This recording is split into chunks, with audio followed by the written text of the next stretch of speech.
Hi, I am Wooly the Rabbit. Today I will narrate you a story about The Ant and the Pen, by Idris Shah.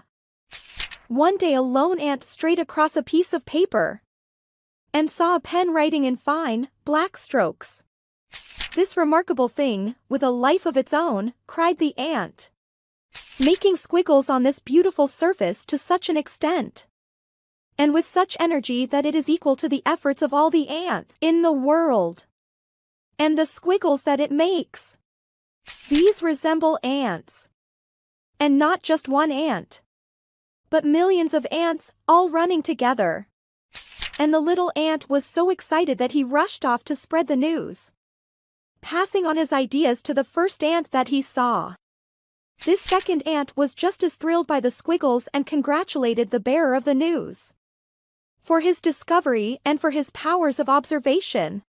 But a third ant wasn't so impressed, saying, "I am afraid that you have allowed your emotions to run away with you, rather than giving the matter serious scientific ant thought.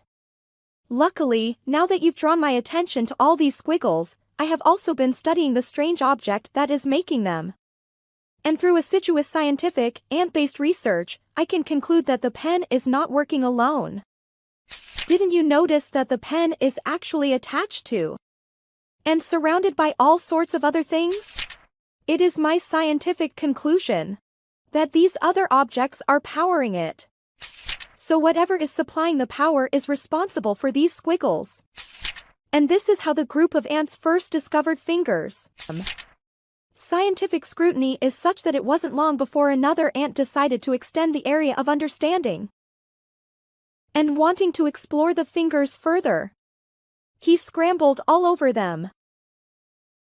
Because this is what exploring ants do. And when he had scrambled all over the area, he realized that the fingers actually made up a hand.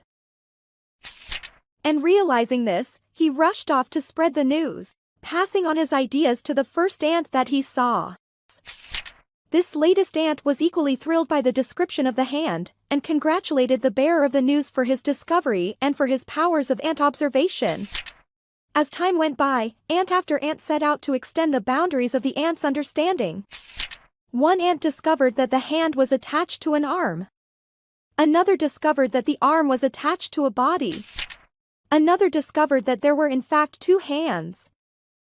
The ants even discovered that there were feet as well as hands, but that these feet didn't do any writing. As their investigations progressed, the ants came to know all there was to know of the mechanics of writing.